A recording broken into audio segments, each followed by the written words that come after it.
तो दोस्तों आज शुरू करते हैं एक नए विचार नए प्रेरणा से वाले स्टोरी के साथ में। अगर आप नए हैं चैनल पे तो आप उसको सब्सक्राइब कीजिए और बेल आइकन दबाइए ताकि आपके जीवन में मैं अच्छी से अच्छी चीज़ें लेके आता रहूँगा और आप उस मेरे साथ जुड़े रहिए। तो चलिए शुरू करते हैं। आज मैं आपको एटीट्यूड के बारे में बताऊँगा, नज़रिए के बारे में। आपको इसको पूरे वीडियो को देखिए तभी आप समझ पाएंगे कि मैं किस चीज़ के ऊपर में बात करना है और ये ज़रूरी है और वो कितना ज़्यादा ज़रूरी है ये चीज़ें आपके जीवन में। मैं ऐसे आपको कोई भी चीज़ बता दूँ उससे कोई फ़र्क नहीं पड़ेगा, ज़्यादा नहीं, फ़र्क तो पड़ना ही है क्योंकि अगर आप किसी चीज़ को आप समझेंगे और अपने जीवन में ढालेंगे तो फ़र्क तो पड़ेगा ही। लेकिन अगर मैं किसी स्टोरी के माध्यम से आपको सुनाऊं तो वो आपके जीवन में ज़्यादा इफेक्ट डालेगा, आपको याद रहेगा वो। तो चलिए आपको मैं सुनाता हूं आज की प्रेरणादायक स्टोरी। तो हमारे जीवन में जो हमारा नज़रिया है हमारे जीवन को कंट्रोल करता है वो।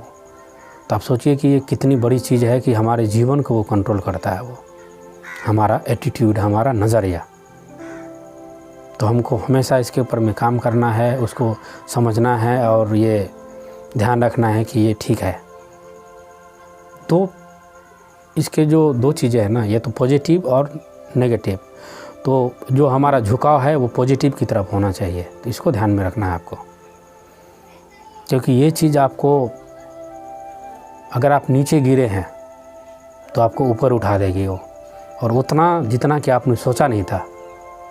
और ये आपका अगर नेगेटिव है, नकारात्मक है, तो आप ऊपर में भी है ना तो आपको फ़कीर बना देगी।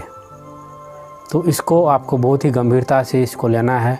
जब भी आप अकेले में हो तो इस बात को ज़रूर ध्यान रखें।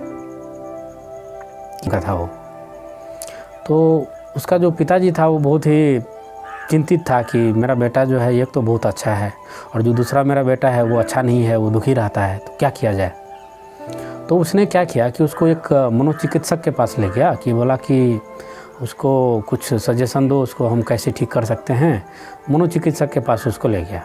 तो जो मनोचिकित्सक के पास उसको ले गया तो मनोचिकित्सक ने उसको देखा, बोला कि ठीक ही है, कोई ज़्यादा नुकसान या दिक्कत वाली बात नहीं है। बस उसको थोड़ा सा कुछ मेडिसिन दिया और उसको बोला कि इसके साथ में एक एक्सपेरिमेंट करो, खुश रखना है तो कुछ चीज़ें दो इसको, बढ़िया दो इसको जीवन में, ताकि खुश हो जाए भी। तो ऐसे ही था।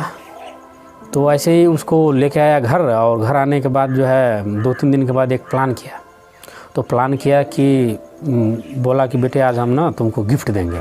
तो क्या गिफ्ट देंगे, बोला कि वो देख लेना आप। तो जो रुदाली बेटा था, जो हमेशा रोता रहता था, उसको एक बढ़िया कंपनी का लैपटॉप लेके आया, बढ़िया पैकेजिंग किया उसका, बढ़िया तरीके से उसको पैक करने के बाद उसके हाथ में दे दिया, उसके घर में दिया और उसको घर में भेज दिया कि जाओ। और जो दूसरा लड़का था वो बहुत खुश रहता था। उसको उसने क्या किया, उसने घोड़े का लीद जो है उसके एक डब्बे के अंदर में घोड़े का लीद रखा, बढ़िया से पैक किया और उसको दे दिया, उसके घर में रख दिया और दोनों को उसके घर में जाने को बोल दिया।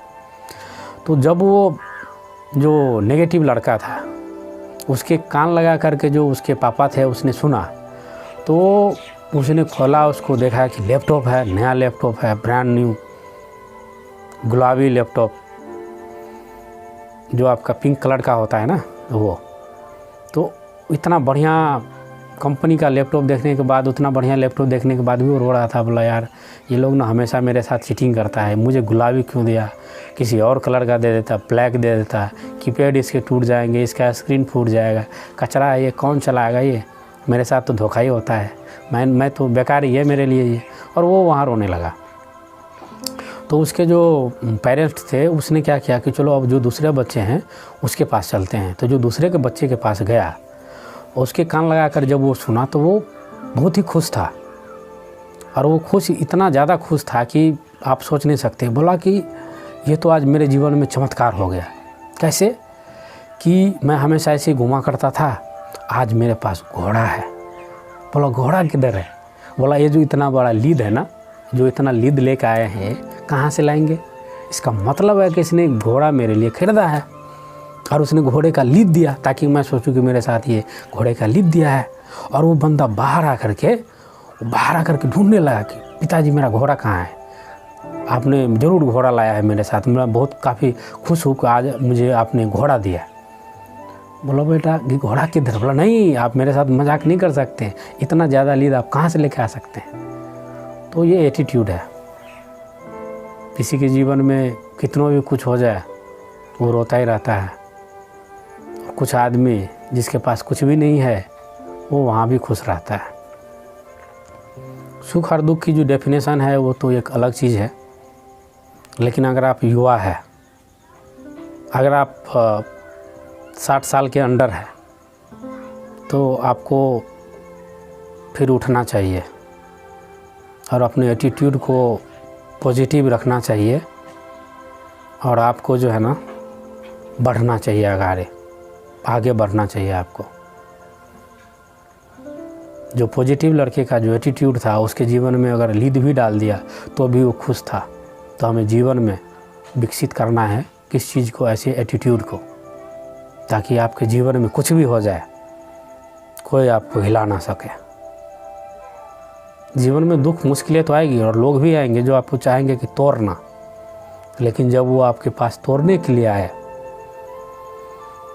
तो उसको ये लगना चाहिए कि मैं इसका कुछ नहीं कर सकता हूँ और वो वापस जाना चाहिए। इतने मजबूत आप कब बनेंगे? जब आप अपने अंदर में एक ऐसा एटीट्यूड विकसित करेंगे।